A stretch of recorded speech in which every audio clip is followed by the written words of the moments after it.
네, 문재인 대통령이 5당 대표, 원내대표를 오는 27일에 청와대로 초청해서 안보 현안을 논의하고 협력을 다지는 자리를 추진 중입니다. 이를 통해서 협치 재개의 발판을 마련한다는 구상인데요. 자유한국당은 형식적인 대화가 될 것이라며 불참 의사를 분명히 하고 있습니다. 이경희 기자입니다.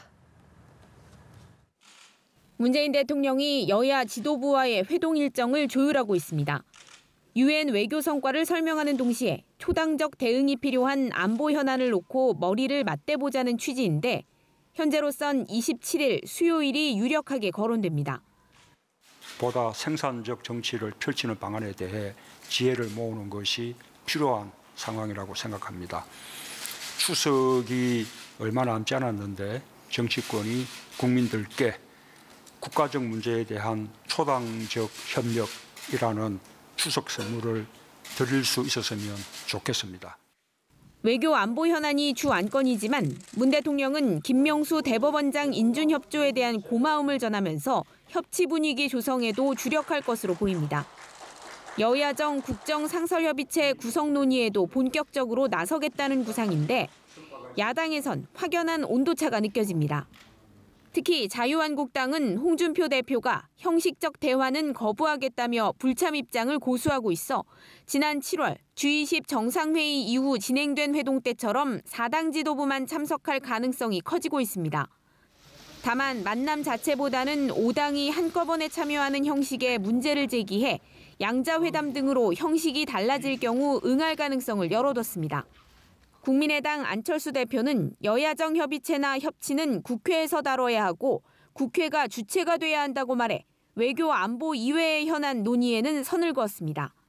바른정당 주호영 대표 권한대행은 회담에는 응하겠다면서도 문 대통령이 야당의 고언을 진지하게 경청할 준비가 돼 있어야 한다며 보여주기식 회동에 그친다면 오히려 다음 회동을 어렵게 할 것이라고 강조했습니다.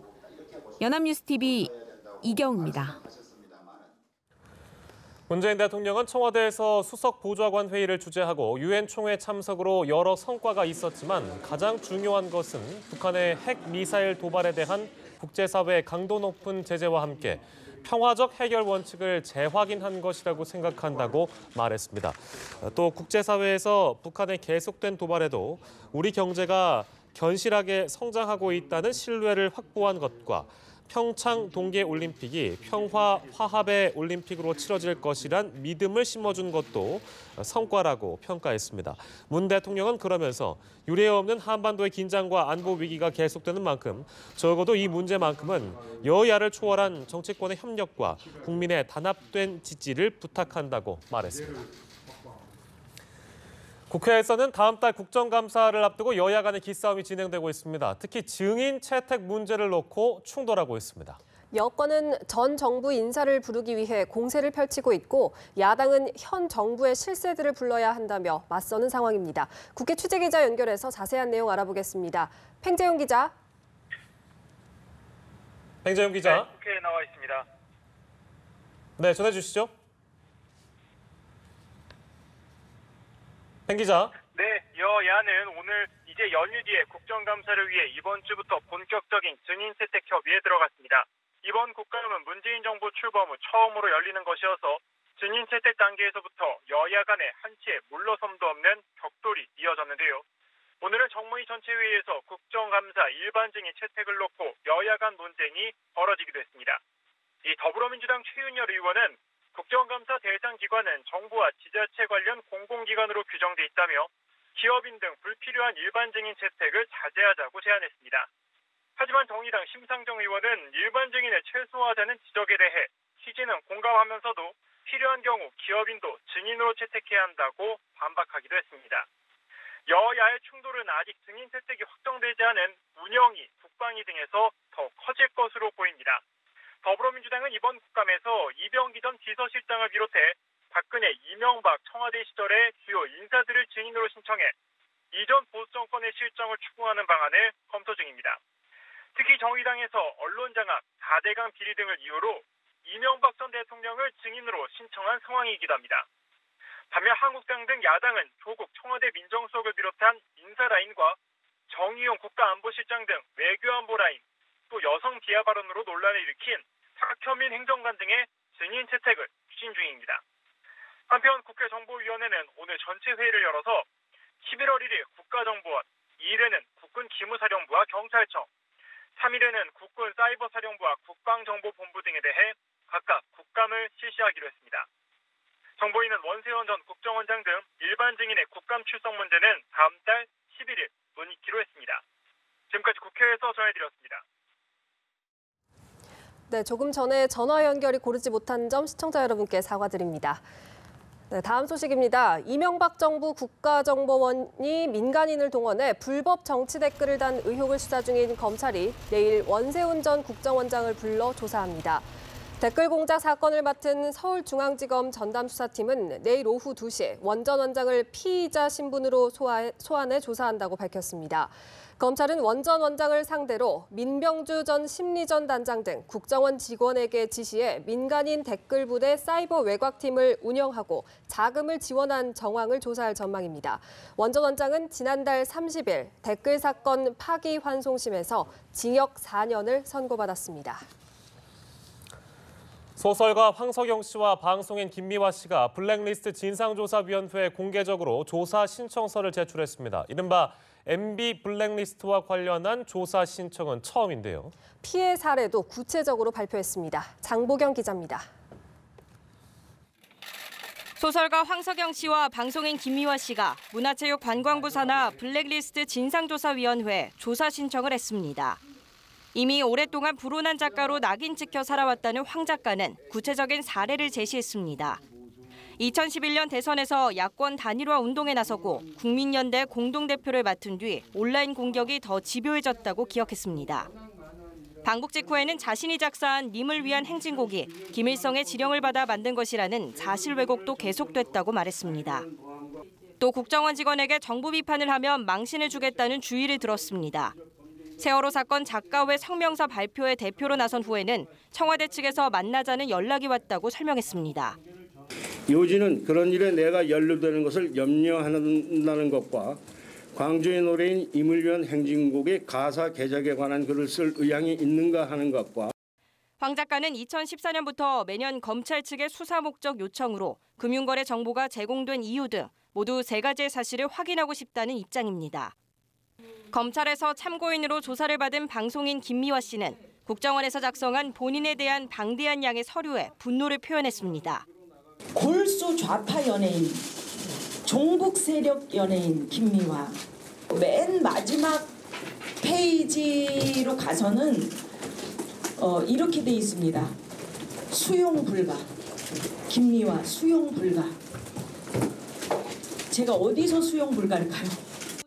진상조사위원회는 두 사람의 증언으로 더 많은 피해 문화예술인들이 진상조사에 참여하는 계기가 되기를 기대하고 있습니다. 연합뉴스TV 장보경입니다. 미국이 반이민 행정명령, 즉 미국으로의 입국을 제한 또는 금지하는 대상 국가 명단에 북한을 새롭게 추가했습니다. 도널드 트럼프 대통령은 현지 시간 24일 이런 내용의 선언문에 서명을 했다고 AP, AFP 통신 등 외신이 보도했습니다.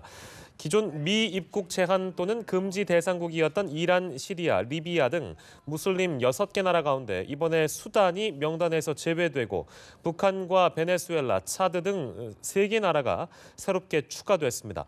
북한과 차드는 미 입국 전면 금지 적용을 받는다고 AFP 통신은 전했습니다. 이번 여행 금지 조치는 다음 달 18일부터 발효됩니다. 미국인 3명 가운데 2명은 북한에 대한 선제 타격을 반대하는 것으로 조사됐습니다. 대신 북한의 핵 포기를 위한 대북 제재 강화에 폭넓게 찬성하는 것으로 나타났습니다. 워싱턴에서 신지용 특파원의 보도입니다. 미국인 상당수가 북한에 대한 미국의 선제 타격 방안에 크게 우려한다는 여론조사 결과가 나왔습니다. 워싱턴 포스트와 ABC 방송이 지난 18일부터 나흘간 미국 성인 1000명을 대상으로 북한 선제 타격에 대한 찬반을 물은 결과 북한이 먼저 공격했을 때만 공격해야 한다는 의견이 67%에 달했습니다. 반면 미국이 먼저 북한에 군사 공격을 가해야 한다는 응답은 23%에 그친 것으로 조사됐습니다. 미국이 북한을 선제 타격할 경우 동아시아에서 더 큰 전쟁이 발생할 위험이 있다고 우려하는 의견도 82%에 이른 것으로 나타났습니다. 다만 북핵 개발을 포기시키기 위한 노력의 하나로 한미연합 군사훈련을 중단해야 하느냐는 질문에는 반대 의견이 47%로 찬성 의견 43%를 다소 웃돌았습니다. 북핵 포기를 위한 압력 방안으로는 대북 제재 강화에 찬성한다는 응답이 전체의 76%로 폭넓은 지지를 받았습니다. 아울러 북핵 대응과 관련해 도널드 트럼프 대통령을 매우 또는 상당히 신뢰한다는 응답은 37%, 전혀 신뢰하지 않는다는 응답은 42%로 나타났습니다. 반면 북한 문제를 다루는 미군 지도부에 대해서는 72%가 매우 또는 상당히 신뢰한다고 답했습니다. 북한 김정은 노동당 위원장에 대해서는 전체 응답자의 70%가 심각한 위협이라고 평가했습니다.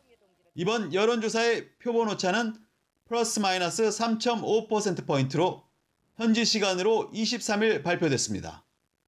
워싱턴에서 연합뉴스 신지용입니다.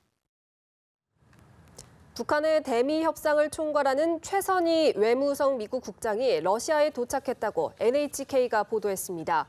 방송은 최 국장이 오늘 평양에서 러시아 블라디보스토크 공항에 도착했다며 러시아 방문의 구체적인 일정과 방문 목적은 알려지지 않았다고 전했습니다.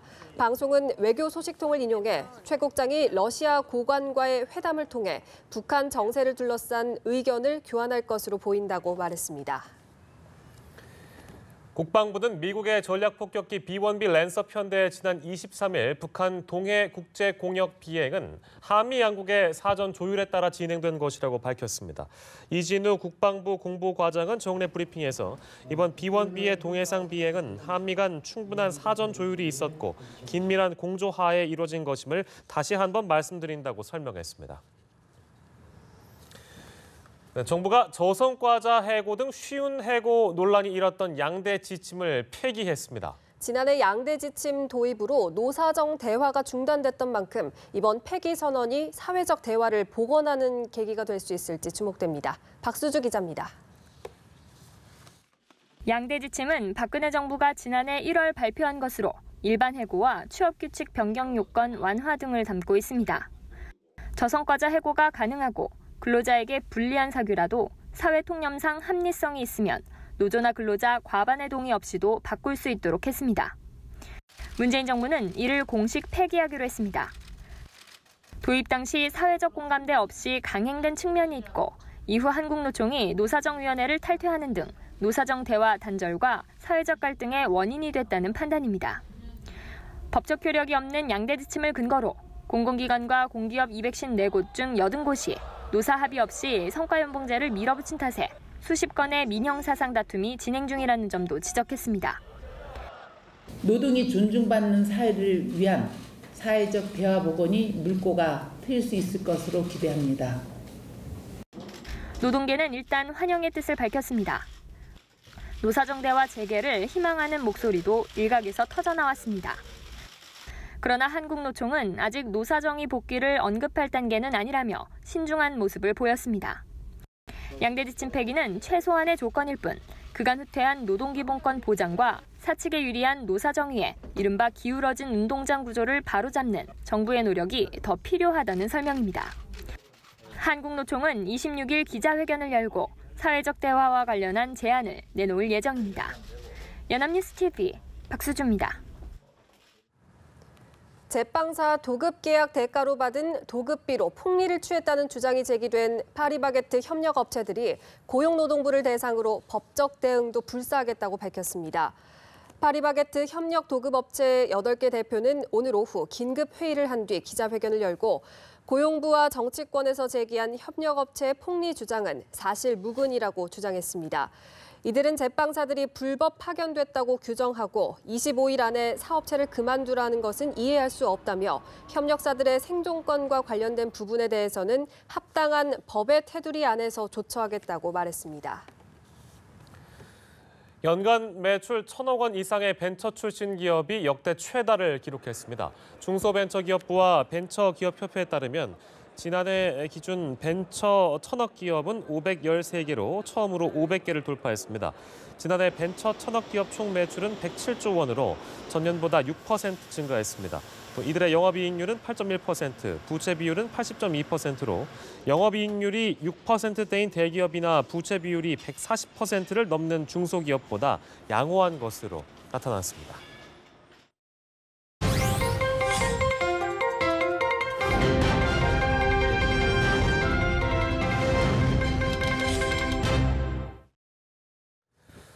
(2014년) 필리핀에서 벌어진 한국인 관광객 피살 사건의 살해 교사범이 구속됐습니다. 빌린 돈 5억 원을 도박으로 날리자 채권자를 필리핀으로 초대해 현지인에게 살해를 의뢰했는데요. 경찰은 4년간의 수사를 벌인 끝에 피의자로부터 자백을 얻어냈습니다. 조성은 기자입니다. 2014년 2월 필리핀 북부 앙헬레스의 한 인적이 드문 거리. 한국인 관광객 4명이 거닐고 있습니다. 맞은편에서 다가오는 오토바이에 탄 괴한이 권총을 뽑아들었고 6발의 총성이 울려 퍼졌습니다. 일행 중 1명은 그 자리에서 쓰러져 숨졌습니다. 피해자는 당시 64살 허모 씨로 40살 신모 씨의 초대로 필리핀 관광을 왔다가 변을 당한 겁니다. 서울경찰청 국제범죄수사대는 사건 발생 후 4년에 걸친 수사 끝에 신 씨를 살인교사 혐의로 구속했습니다. 허 씨에게 사업자금으로 5억여 원을 빌린 신 씨는 도박으로 모두 탕진하자 빚을 갚지 않으려고 허 씨를 필리핀으로 초대해놓고 현지인에게 약 750만 원을 주고 살인을 청부했습니다. 현지 청부 살해업자는 암살자와 오토바이 운전수를 고용했고 이들은 강도로 위장해 허 씨를 살해했습니다. 경찰은 신 씨가 허 씨에게 5억 원 상당의 채무가 있었던 점 등에 따라 사건 초기부터 용의자로 지목했으며 4년에 걸친 끈질긴 노력 끝에 범행 일체를 털어놓게 만들었습니다. 피해자의 필리핀 운전수, 필리핀인 총기 대여자 진술을 확보하고 그에 부합하는 증거들을 제시하면서 피해자가 마침내 자백하여 경찰은 현지 살인 청부업자 검거를 위해 필리핀 사법기관에 국제공조 수사를 요청할 계획입니다. 연합뉴스TV 조성흠입니다. 서울경찰청 광역수사대는 필로폰 밀반입, 투약 혐의로 구속된 남경필 경기도지사의 장남 26살 남모 씨를 기소 의견으로 검찰에 송치했습니다. 최근 중국에 휴가를 다녀오며 필로폰 4g을 밀반입한 뒤 강남구 자택에서 수차례 투약한 혐의를 받는 남 씨는 스마트폰 랜덤 채팅 앱을 통해 필로폰을 함께 투약할 여성을 찾다 지난 17일 경찰에 붙잡혔습니다. 경찰은 남 씨와 함께 필로폰을 투약한 혐의로 남 씨의 선후배 3명을 붙잡아 1명을 구속하고 2명은 불구속 입건했습니다. 가수 고 김광석 씨의 아내 서모 씨가 딸 사망 사건과 관련한 의혹이 제기된 데 대해 국가인권위원회에 진정을 냈습니다. 인권위는 진정 대상과 요지를 밝히지 않았지만 딸 서연 양 사망과 관련해 자신이 개입됐다는 데 대한 억울함을 호소하는 내용일 것으로 추정됩니다. 서 씨는 최근 제기된 서연 양 사망 의혹과 관련해 법적 대응도 준비하는 것으로 전해졌습니다. 한편 재수사에 착수한 경찰은 조만간 서 씨를 소환 조사하기 위해 출석 일정을 조율할 방침입니다. 오늘 낮 12시쯤 서울 종로구 창덕궁 삼거리에서 자전거를 타고 횡단보도를 건너던 65살 여성 정모 씨가 덤프트럭에 치여 병원으로 옮겨졌지만 결국 숨졌습니다. 목격자들은 경찰에서 정 씨가 자전거를 타고 장을 보고 돌아가다 사고가 난 것 같다고 말했습니다. 덤프트럭 운전기사는 졸음운전은 하지 않았고 앞차를 따라가던 중 트럭의 차체가 높아 정 씨와 자전거를 미처 보지 못했다고 진술한 것으로 전해졌습니다. 오늘은 경찰 물대포에 맞아 쓰러진 백남기 농민이 병상에서 숨을 거둔 지 1년이 되는 날입니다. 검찰은 최근 사건 책임자들에 대한 조사를 모두 마치고 추석 연휴 직후 사법 처리에 나설 방침입니다. 이소영 기자입니다. 민중총궐기 집회에서 경찰 물대포에 맞아 의식을 잃고 쓰러진 백남기 농민이 결국 사망한 지 꼭 1년이 지났습니다. 정부는 변명의 여지가 없습니다. 저는 정부를 대표해서 백남기 농민과 그 가족과 국민 여러분께 정부의 과오에 대해 사과드립니다. 책임을 회피하고 자료를 숨기던 정부는 고개를 숙였고 검찰 역시 백 씨의 유족들을 만나 수사를 신속히 마무리 짓겠다고 약속했습니다. 검찰은 지난주로 관련자들과 살수 당시 상황에 대한 조사를 모두 마쳤습니다. 검찰 관계자는 어떤 혐의를 적용할 수 있는지 검토하는 작업을 진행하고 있다며 추석 연휴가 끝나는 다음 달 중순쯤 관련자들을 기소하는 방안을 검토하고 있다고 밝혔습니다. 이철성 경찰청장은 검찰 조사를 통해 사법 처벌이 이루어지면 경찰도 징계 등 후속 조치를 충실히 이행해 나가겠다며 다시 한번 고개를 숙였습니다. 유족들이 국가와 강신명 전 경찰청장 등을 상대로 낸 2억 원 규모의 손해배상 청구 소송도 속도를 내고 있습니다. 오는 29일에는 살수차를 조작한 경찰관들과 기동단장을 직접 증인으로 불러 당시 상황을 상세히 캐물을 방침입니다. 검찰 수사가 사실상 마무리되면서 책임을 두고 빚어진 각종 소송에도 한층 탄력이 붙을 전망입니다.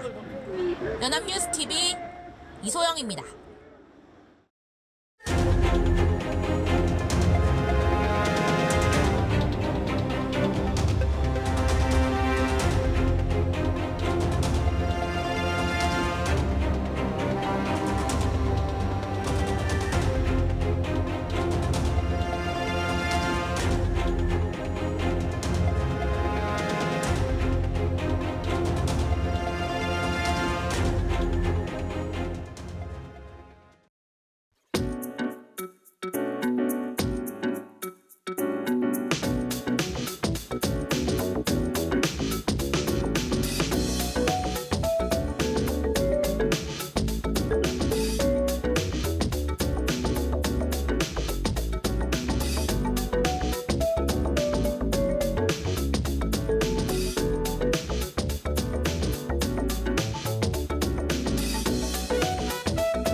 국제뉴스입니다. 앙겔라 메르켈 독일 총리가 독일 총선에서 승리하며 4선 연임에 성공했습니다.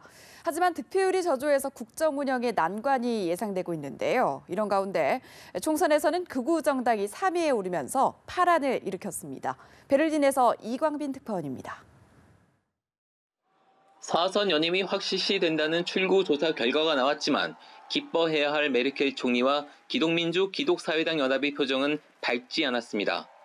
기민기사연합의 득표율이 33% 정도로 전망됐기 때문입니다. 지난 총선보다 무려 9%포인트나 낮은 수치입니다. 메르켈 총리는 헬무트 콜 전 총리와 함께 최장수 총리의 반열에 오르게 됐지만 예상만큼 의석을 확보하지 못하면서 앞날이 험난해 보입니다. Wir hätten uns beide ein besseres Ergebnis vorstellen können, aber wir sehen auch die gemeinsame Verantwortung, die wir jetzt haben für das Land und für die Zukunft. 메르켈 총리의 경쟁자로 마르틴 슐츠 후보를 내세운 사회민주당도 20% 정도의 득표율에 그칠 전망입니다. 반면 난민을 반대해온 극우정당인 독일을 위한 대안은 13%대의 득표율로 3위를 차지하며 이번 총선의 최대 수혜자가 됐습니다. 관례대로라면 독일을 위한 대안은 연방의회 부의장직과 유직인 예산위원장직을 요구할 권리를 갖게 됩니다. 현재 기독기사연합과 3인당 간의 대연정이 이어지는 것은 어려운 분위기입니다. 이 때문에 기민기사연합과 자민당, 녹색당 간의 이른바 자메이카 연정이 현실적인 대안으로 꼽힙니다. 이 경우 과반 의석을 간신히 넘길 수 있으나 난민과 조세, 에너지 정책 등에서 각 당의 입장이 확연히 다른 만큼 연정 협상에 상당한 진통이 예상됩니다. 베를린에서 연합뉴스 이광빈입니다. 도널드 트럼프 대통령이 이번에는 미국 프로풋볼, 프로농구단의 스타 구단주들과 정면 충돌하고 있습니다. 일부 선수들이 인종차별에 항의해서 경기 전 국가 연주에 동참하지 않자 간접적으로 욕설까지 섞어 비판했습니다. 워싱턴에서 강영두 특파원입니다. 도널드 트럼프 대통령은 미국 프로풋볼 NFL 선수들이 국가와 국기에 대한 결례를 멈출 때까지 팬들이 경기장에 가는 것을 거부해야 한다고 밝혔습니다. 트럼프 대통령은 현지 시간으로 24일 자신의 트위터를 통해 그렇게 해야 변화가 빠르게 일어날 것이라며 무례한 선수들을 해고나 자격 정지하라고 주장했습니다. 지난해 8월 NFL 쿼터백 콜린 캐퍼닉이 미국 내 인종차별에 항의해 경기 전 국가 연주 때 일어서지 않고 무릎을 꿇은 것을 시작으로 NFL과 NBA 선수들이 동참이 확산되자 불만을 표시한 겁니다. 이틀 전에는 엘라베마주 상원의원 지원 유세에서 일부 선수들을 향해 욕설 섞인 문장으로 비난해 논란이 되고 있습니다. 트럼프 대통령은 같은 방식으로 인종차별에 항의하는 NBA 선수들과도 부딪히고 있습니다.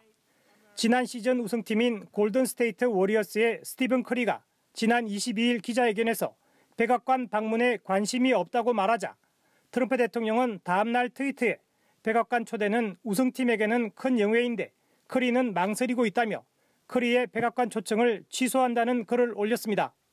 트럼프 대통령이 이처럼 뒤늦게 일부 선수들의 행동을 문제 삼는 것은 인종차별 항의 확산 움직임을 차단하면서 애국주의 강조를 통해 지지층 결집을 꾀하려는 것으로 해석됩니다. 하지만 현역 선수들은 물론 은퇴 선수와 코치, 구단주까지 트럼프 대통령의 대응 방식에 반발하면서 인종차별 항구로 시작된 국기와 국가연주 불복종 행동은 더욱 복잡한 양상으로 확산하고 있습니다. 워싱턴에서 연합뉴스 강영두입니다. 페이스북 창업자이자 최고 경영자인 마크 저커버그가 14조 원에 달하는 지분을 매각해 자선활동 자금 마련에 쓸 계획입니다.